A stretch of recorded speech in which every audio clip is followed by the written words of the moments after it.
नमस्कार साथियों, पिछली वीडियो में हमने जो भी आपको बताया या समझाने की कोशिश किया, आप उस पर बहुत ही गौर फरमा रहे होंगे। आइए कुछ अब फंडामेंटल चीज़ स्पोकन इंग्लिश की जो बिल्कुल बेस है उस चीज़ों को समझ लें कि भाई ये सब्जेक्ट किसे कहते हैं, वर्ब किसे कहते हैं, ऑब्जेक्ट किसे कहते हैं।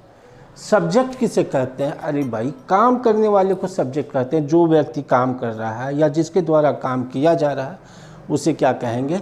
सब्जेक्ट कहेंगे। वर्ब किसे कहेंगे? जो काम चल रहा है या जो काम चल रहा था या जो काम चलेगा, ठीक है, उसे वर्ब कहेंगे। और ऑब्जेक्ट किसे कहेंगे? जिस पर क्रिया का प्रभाव पड़े, जिस पर क्रिया का प्रभाव पड़े उसे ऑब्जेक्ट कहते हैं। जैसे सपोज दैट मैं आपको एक एग्जांपल देता हूँ कि मैं यह कलम तोड़ रहा हूँ, तो मैं क्या हुआ? मैं काम करने वाला हूँ, तो मैं क्या हो गया? सब्जेक्ट हो गया। अब ये क्या हो रहा है? टूटना, टूटना। मैं यह कलम तोड़ रहा हूँ, तो तोड़ना क्या हो गया? ये हो गया हमारा वर्ब, ठीक है। और क्या टूट रहा है भाई? ये पेन टूट रहा है। तो क्रिया का प्रभाव किस पर पड़ रहा है? इस पेन पे कि ये पेन टूट जा रहा है, ठीक है।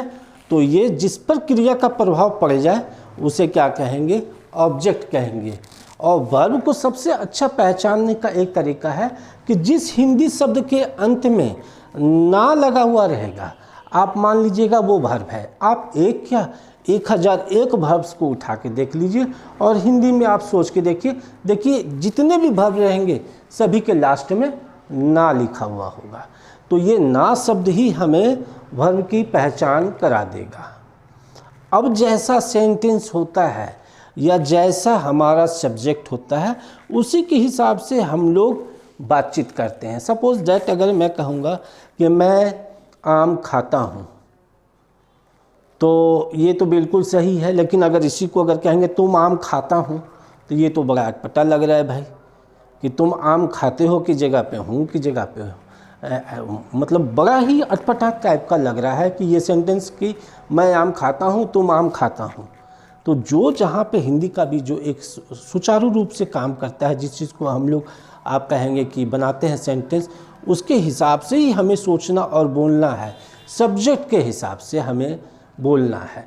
तो सब्जेक्ट, वर्ब, ऑब्जेक्ट, फिर से समझिए, काम करने वाले व्यक्ति जिसके द्वारा काम किया जा रहा है उसे हमें सब्जेक्ट कहा जाता है।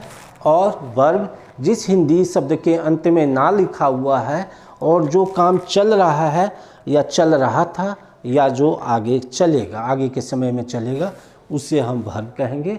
और उसके बाद ऑब्जेक्ट, ऑब्जेक्ट किसे कहेंगे? जिस पर क्रिया का प्रभाव पड़े, जिस पर क्रिया का प्रभाव पड़ जाए वही हमारा ऑब्जेक्ट हो जाएगा। सपोज दैट अगर मैं कहूँगा कि मैं आम खाता हूँ, तो मैं आम खाता हूँ, मैं खाने वाला, या तुम आम खाते हो, तो तुम आम खाते हो मतलब तुम क्या हो गया? सब्जेक्ट हो गया। खाना क्या हो गया भाई? वर्ब हो गया। और क्या खा रहे हो? उसका असर क्या हो रहा है? आम। तो आम तो खाए जा रहे हो, आम ख़त्म हो जाए, लास्ट में गोखली बच गया भाई, तो वो भी हमारे लिए ऑब्जेक्ट है। तो इस चीज़ को आप समझिए कि जो भी चीज़ आप अच्छे ढंग से समझ लेंगे, समझिए वो आपका अपना हो जाना चाहिए। अगर कहीं समझने में आपको परेशानी हो तो आप मुझे कमेंट बॉक्स में ज़रूर लिखिए। अपने मोबाइल नंबर को दीजिए, कमेंट बॉक्स में दीजिए, लिखिए और मुझे मैसेज कीजिए। मैं कोशिश करूंगा आप सबों का प्रॉब्लम जो भी होगा मैं हल करने की कोशिश करूंगा। मैंने आपको आज सब्जेक्ट, वर्ब, ऑब्जेक्ट 3 चीज़ बताया। और एक चीज़ और मैं आपको बता दूं कि इसके आगे अब आता है हेल्पिंग वर्ब, सहायक क्रिया। सहायक क्रिया में आप मान के चलिए कि जो भी सहायक क्रिया अभी लिस्ट में मैं बना के आपको दूंगा या लिख दे रहा हूँ, आप उसे कॉपी पे नोट कर लीजिए। और उससे ज़्यादा कुछ भी ना करना है ना उससे कम करना है। जैसे is, am, are, was, where, do, does, did, has, have, had, will, can,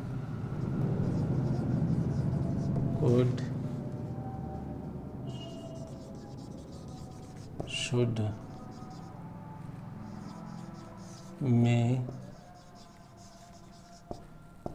might, out, ये सभी चीज़ें आप मान के चलिए। इससे ज़्यादा आपको कुछ भी नहीं करना है। इतना अगर आपने इन सभी हेल्पिंग वर्ब पे ध्यान अगर दे दिया अच्छे ढंग से, तो समझ लीजिए आपके 50% प्रॉब्लम मैं सॉल्व कर दूंगा। 50% क्या, 70% आपके प्रॉब्लम सॉर्ट आउट कर दूंगा, ये आप मान के चलिए। और हमारे स्पोकन इंग्लिश में क्या क्या कंटेंट्स हैं, मैं आपको आगे के क्लास में धीरे धीरे सारी चीज़ों को मैं बताते जाऊंगा। लेकिन अभी जो हम लोग स्टार्ट करेंगे इसके बाद के क्लास में, वो अभी हम लोग स्टार्ट करेंगे इस पर और ये सभी चीज़ों पर स्टार्ट करेंगे। क्योंकि ये चीज़ अगर हमें समझ में आ गए अच्छे से, पूरी अच्छी तरह से, तो कोई भी चीज़ आपको टफ नहीं लगेगा। बिल्कुल ही आसान तरीके से मैं आपको समझाने की कोशिश करूँगा। चलिए, thank you very much, have a nice day to all.